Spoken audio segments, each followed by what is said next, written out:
Gracias, señor presidente. Bienvenida, señora presidenta, y dar las gracias por la comparecencia y por la exposición, que ha sido muy clara. La verdad es que con gráficos y explicando las cifras en batalla, la verdad que se hace mucho más fácil seguir la cuenta general del Estado, que siempre es complicado. Como siempre, felicitar también a los trabajadores del Tribunal de Cuentas por el magnífico trabajo y los excelentes informes que nos presentan. Bueno, hablamos de una cuenta general del Estado de 2019 que en grandes números los ha puesto usted. Hablamos de un patrimonio neto negativo de 451.059 millones de euros y creciendo cada año. Recordemos que en el año 2010 el patrimonio neto negativo ascendía a 195.729 millones de euros. Un crecimiento, por tanto, de 255.000 millones de euros, mientras el PIB en el mismo periodo aumentó 171.000 millones de euros. Creo que es evidente lo que significa, ¿no? Es evidente también que no estamos ante una empresa privada, pero una situación patrimonial como la que presenta la cuenta general del Estado, que empeora año a año por las pérdidas incurridas, debería preocupar a toda persona con sentido común. El sentido común dice que se debe analizar desde una óptica realista si es sostenible una situación en la que sistemáticamente los gastos superan a los ingresos. El problema es que no se tiene conciencia de lo que esto supone y, además, que no existe voluntad de cambiarlo.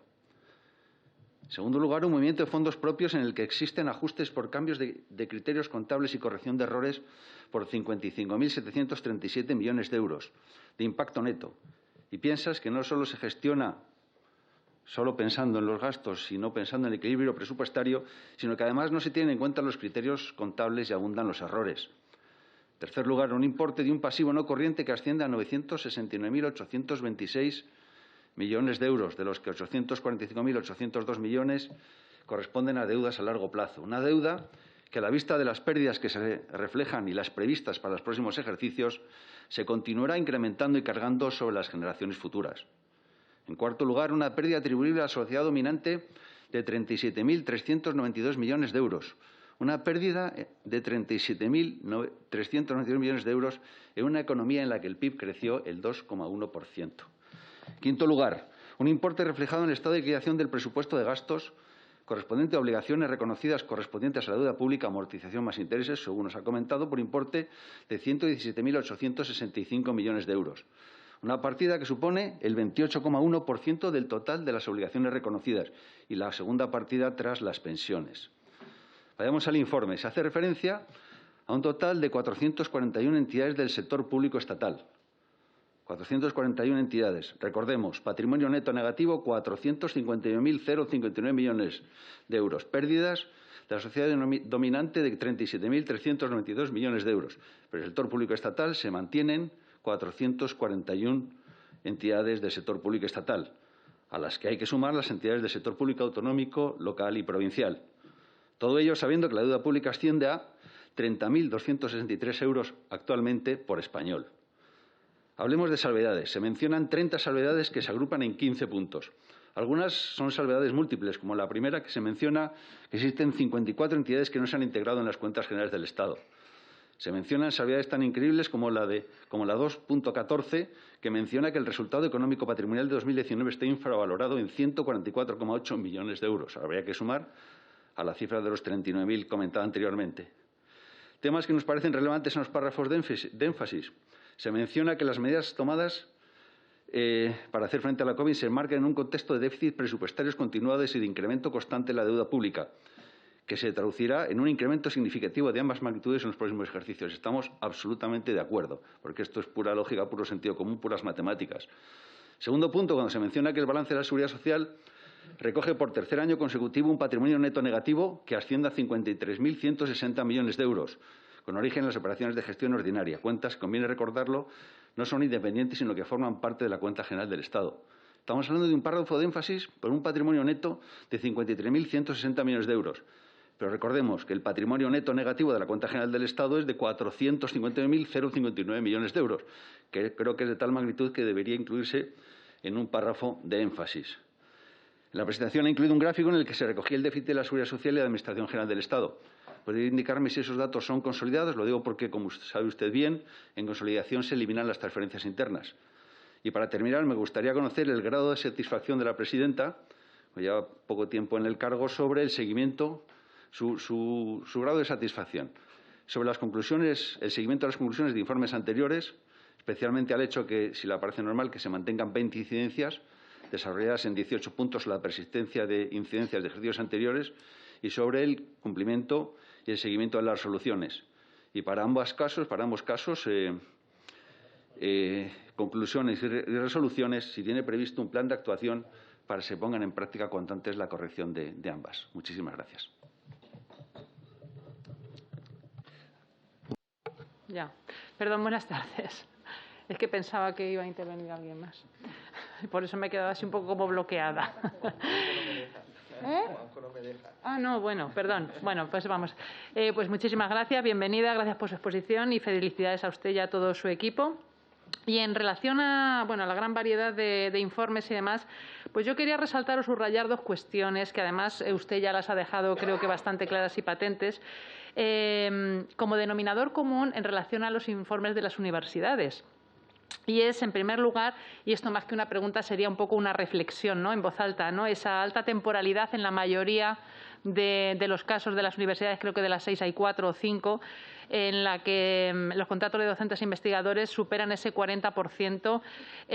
Y, bueno, pues es un poco sobre este tema, esa temporalidad la podemos equiparar a precariedad y, en este sentido, bueno, pues considerar que efectivamente los profesores universitarios, los investigadores como profesionales de la ciencia, que creemos que es un elemento indispensable, ¿no?, y fundamental que debe apoyar cualquier sociedad para avanzar, creemos que esa precariedad en el empleo y que no es el mejor ejemplo, ¿no?, que puede dar la universidad al resto de la sociedad, por aplicar o no aplicar este principio básico, ¿no?, de estabilidad en el empleo para sus trabajadores. Y luego, otro denominador común, esa falta de implantación, que es sí que ocurre en todas las universidades fiscalizadas de ese sistema de contabilidad analítica, ¿no? Y creo que es una cuestión poco comprensible, porque conocer lo que cuesta la prestación de un servicio público yo creo que se hace indispensable para poder presupuestar correctamente y financiarse, ¿no?, financiarse, así como repercutir ese precio, en todo caso, del servicio, con una total certidumbre de que no estamos fijando un precio público en exceso o que no estamos incurriendo en unos déficits indeseados. Pero, efectivamente, como usted ha dicho, las universidades públicas españolas, a pesar de encontrarse sometidas a este control similar al de cualquier ente público, pocas de ellas conocen exactamente cuánto cuesta, por ejemplo, pues un grado universitario por estudiante, ¿no?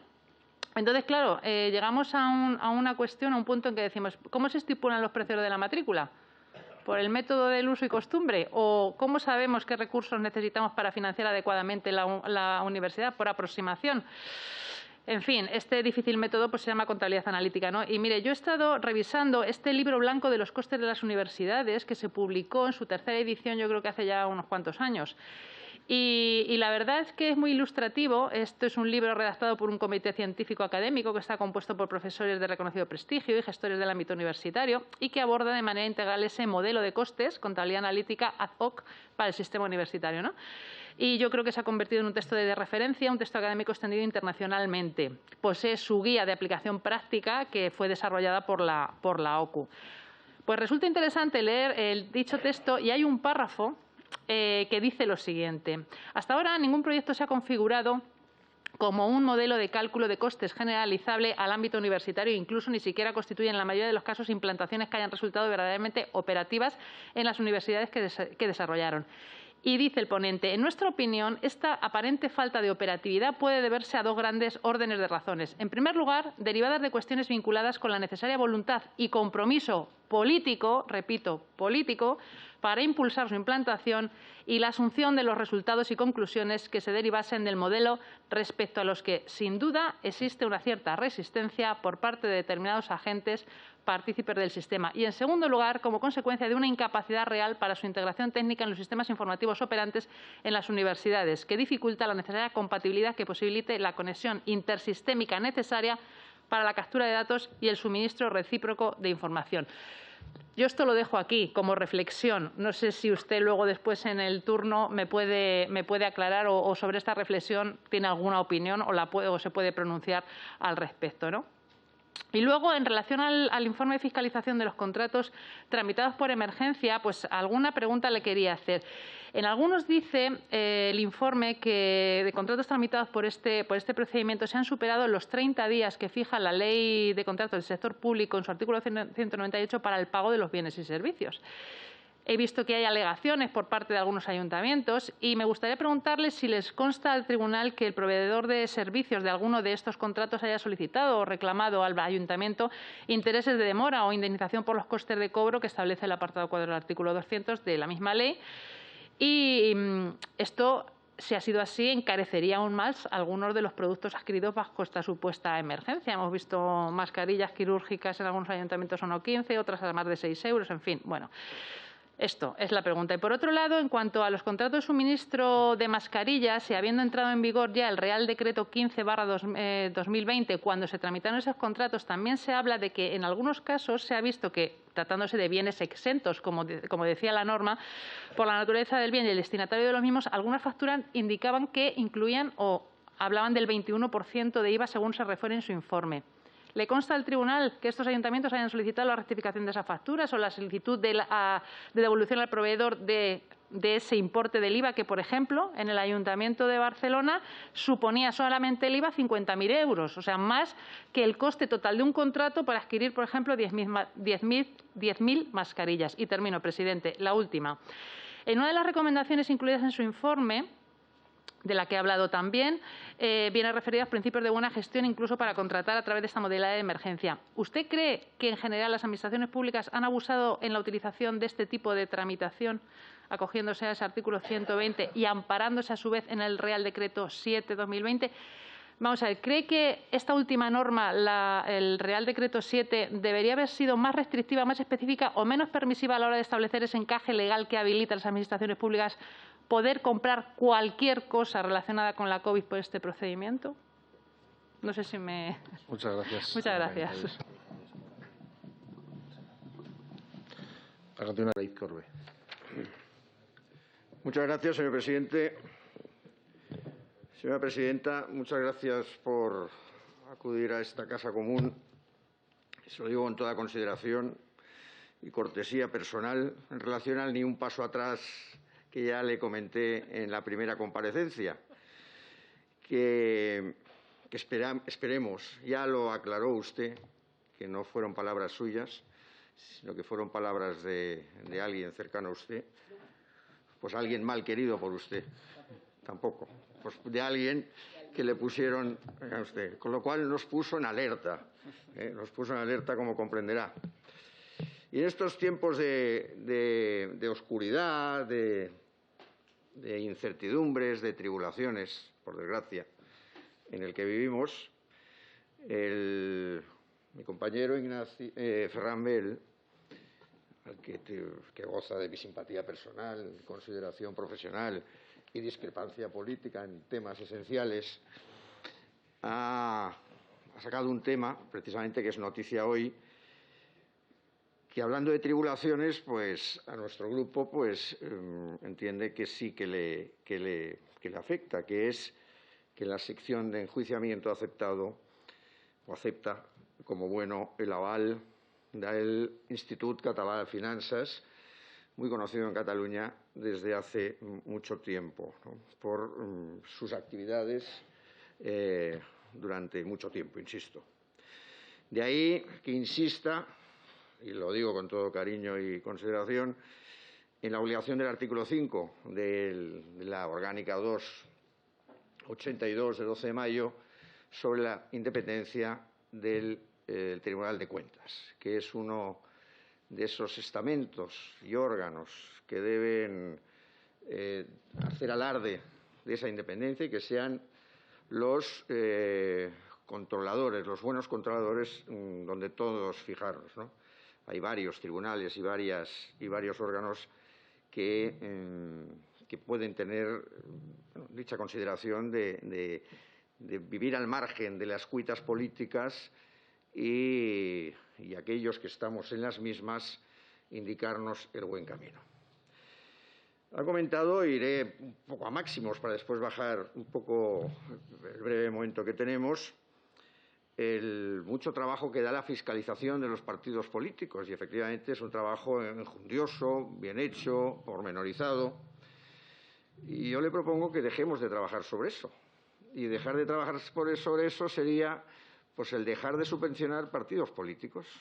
O sea, que los partidos políticos se subvencionasen de forma privada y no de forma pública. Y que tuviesen los controles que tuviesen que tener como cualquier persona jurídica con unas normas concretas y que se tuviesen eso. Pero no destinar recursos públicos a los partidos políticos. Esa es nuestra intención, eso es lo que nosotros perseguimos y en la medida que seamos capaces de poder implementarlo, pues así lo haremos, con lo cual ahorraríamos dinero a los españoles y mucho trabajo al Tribunal de Cuentas, porque el Estado necesita también otras atenciones que no sean estas. En cuanto... y he dicho que iba a máximos. Dicho el máximo, lo que sí es cierto es que en el 2016 Vox no estaba, con lo cual la fiscalización de dichos periodos obviamente se ven con cierto retraso, 6 años más tarde, y no deja de ser paradójico. Pero en cuanto a la moción que se presenta sobre la aclaración de algunos términos, sí que es cierto. Sorprende esta moción, como toda la ley, la cantidad de dificultades que se dan a la financiación privada de los partidos políticos. Dificultades que se dan a la financiación privada de los partidos políticos. ¿Por qué el máximo de 50.000 y no 52.000 o 15.000 o 100.000? ¿Por qué el máximo de 10.000 en una campaña electoral y no 15.000 o 100.000 o 1 millón?